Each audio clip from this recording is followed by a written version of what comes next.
नमस्कार। आज हम इस वीडियो में आपके लिए लेकर आए हैं करवा चौथ की कथा। करवा चौथ का व्रत, इसकी पूरी पूजा की विधि और इसी के साथ में इस व्रत का उद्यापन कैसे करना चाहिए, उसकी संपूर्ण विधि आपको इस वीडियो के अंदर इन सब की जानकारी मिल जाएगी। आइए सबसे पहले जानते हैं कि करवा चौथ का यह व्रत किस प्रकार करना चाहिए। हिंदू सनातन धर्म में करवा चौथ सुहागिनों का महत्वपूर्ण त्योहार माना जाता है। इस पर्व पर महिलाएं हाथों में मेहंदी रचकर, चूड़ी पहनकर, 16 श्रृंगार करके अपने पति की पूजा करती है। यह व्रत कार्तिक कृष्ण की चतुर्थी को किया जाता है। यदि 2 दिन की चंद्रोदय व्यापिनी हो तो दोनों ही दिन, या फिर ना हो तो मात्र विद्या प्रशत्य के अनुसार पूर्व विद्या लेनी चाहिए। स्त्रियां इस व्रत को पति की दीर्घ आयु के लिए रखती है। यह व्रत अलग अलग क्षेत्रों में प्रचलित मान्यताओं के अनुरूप रखा जाता है। हर जगह अलग अलग मान्यताओं में थोड़ा बहुत अंतर होता है, लेकिन सभी का सार यही है कि पति की लंबी आयु। आइए अब हम करवा चौथ का व्रत किस प्रकार करना चाहिए उसके बारे में जानते हैं। करवा चौथ का व्रत ब्रह्म मुहूर्त में उठकर आरंभ करना चाहिए तथा पूरे दिन निर्जल उपवास रखना चाहिए। रात्रि के समय, पूजन के समय 16 श्रृंगार करके तैयार होकर दीवार पर करवा चौथ की पूजा का चित्र बनाएं, या फिर बाजार से लाया हुआ कोई कैलेंडर लगाएं। चावल के आटे में हल्दी मिलाकर आयपन बनाएं और इससे जमीन के ऊपर 7 घेरे बनाते हुए चित्र बनाएं।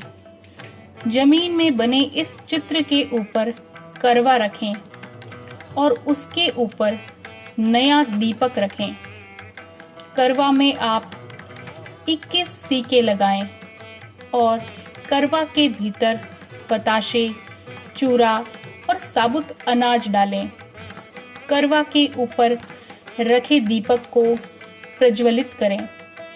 इसके पास में आटे की बनी पुड़ियाँ, मीठा हलवा, खीर, पकवान और भोग की सभी सामग्री रखें। इस पूजा में मुख्य रूप से चावल के आटे का प्रसाद तैयार किया जाता है और व्रत को खोलते समय जल के बाद में सबसे पहले इसी प्रसाद को ग्रहण करना चाहिए। करवा के साथ आप सुहाग की सामग्री भी चढ़ा सकती हैं। यदि आप सुहाग की सामग्री चढ़ा रही हैं तो 16 श्रृंगार चढ़ाएं। करवा के पूजन के साथ एक लोटे में जल भी रखें। इस जल से चंद्रमा को अर्घ्य दिया जाता है। पूजा करते समय करवा चौथ की कथा का पाठ जरूर करें या कथा जरूर सुनें। चांद के निकलने के बाद में छलनी की ओट से पति को देखें, फिर चांद के दर्शन करें। चंद्रमा को जल से अर्घ्य दें और पति की लंबी उम्र की प्रार्थना करें। करवा चौथ की पूजा में गौरी गणेश की पूजा की जाती है।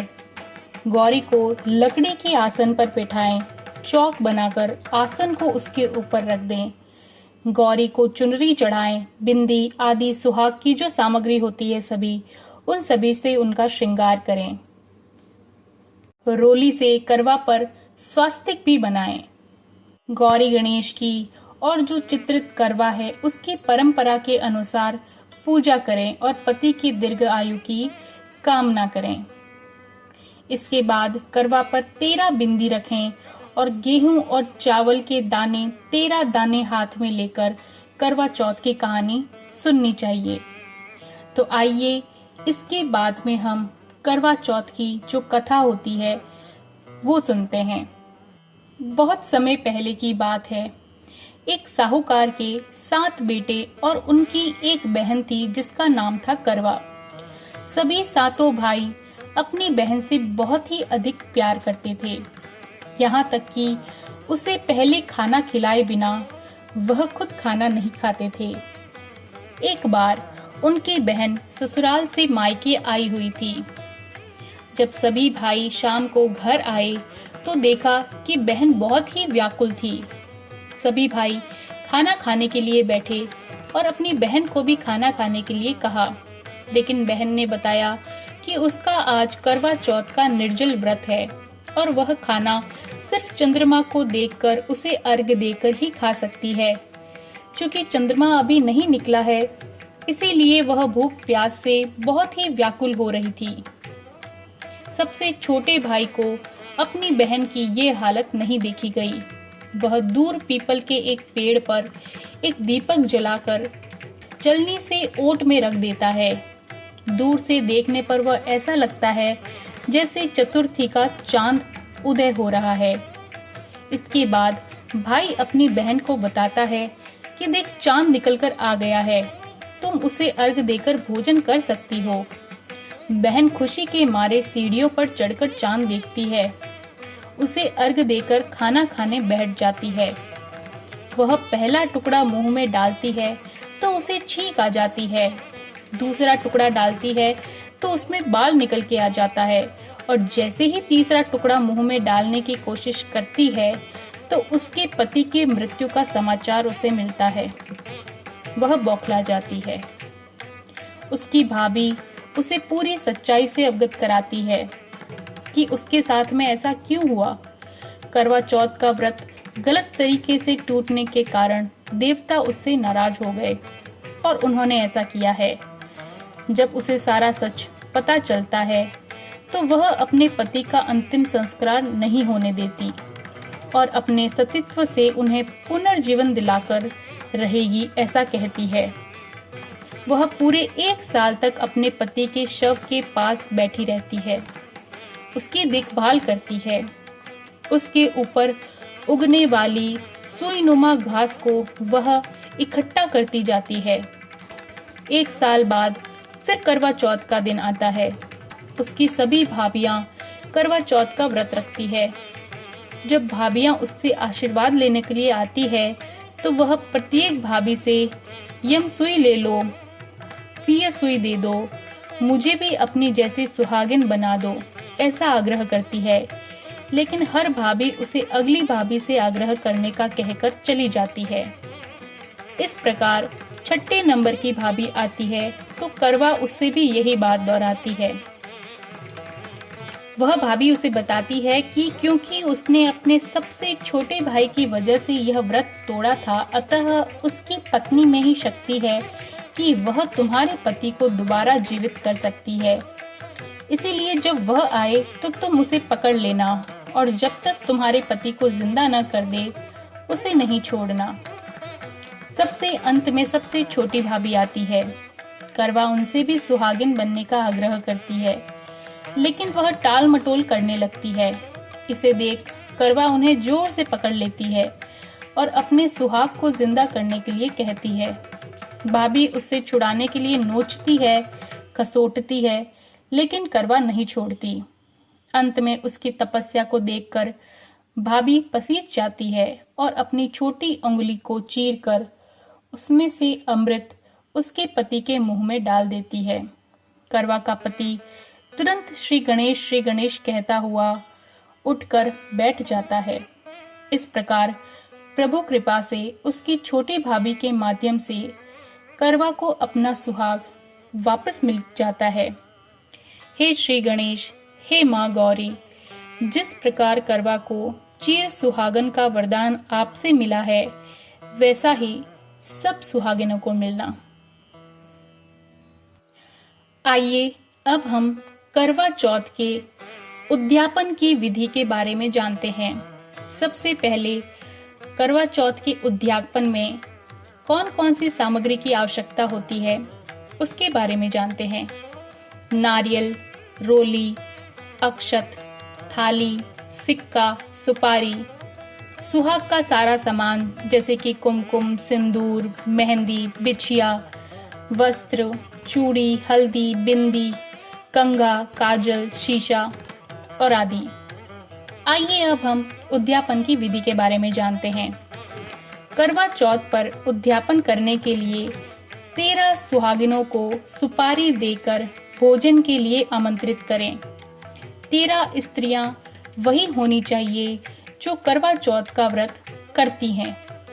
करवा चौथ वाले दिन प्रातःकाल स्नान कर साफ और नई साड़ी को पहन लें। सर्गी का सेवन करके संकल्प लें और दिन भर निर्जल व्रत रखें। करवा चौथ के उद्यापन में हलवा और पूड़ी का भोजन जरूर बनाया जाता है। इसके अलावा आपके सामर्थ्य के अनुसार पकवान बना सकते हैं। संध्या काल में शुभ मुहूर्त में सभी 13 सुहागिन महिलाओं को एक साथ में उनके साथ पूजा करें, कथा सुने, चंद्रमा को अर्घ्य दें और पानी पीकर व्रत का पारण करें। आपको पूजा उन सभी 13 सुहागिन महिलाओं के साथ ही करनी है। उसके बाद अब एक थाली में 4-4 पूड़ी पर हलवा रखकर 13 जगह पर रखें। थाली पर रोली से टीका कर उस पर अक्षत लगाएं। थाली को गणेश जी को चढ़ाएं। 13 महिलाओं को भोजन से पहले इस हलवा पूड़ी का प्रसाद जरूर खिलाएं। अब सबसे पहले भोजन की थाली सास को परोसें। इसके साथ उन्हें सुहागिन का सामान भेंट करें। अगर सास सुहागिन का सामान नहीं है तो घर की दूसरी वृद्ध महिला को ये थाली और सामान आप भेंट करके उनका आशीर्वाद ले सकती हैं। इसके बाद में आमंत्रित उन सभी 13 महिलाओं को भोजन कराएं। उन्हें टीका कर थाली या प्लेट में सुहाग की सामग्री और कुछ रुपए रखकर उन्हें भेंट करें। आपके कोई देवर या जेठ हो तो उनके एक लड़के को साक्षी बनाकर उसे भी भोजन करवाएं और उसे भी नारियल और रुपए भेंट करें। इस प्रकार आपके करवा चौथ का उद्यापन पूर्ण हो जाएगा। जिस प्रकार श्री गणेश और माँ गौरी ने करवा को सुहागिन का वरदान दिया, वैसे ही श्री गणेश, माँ गौरी की आप सभी पूजा करें और उन्हें जैसा वरदान मिला वो सभी सुहागिन महिलाओं को मिले।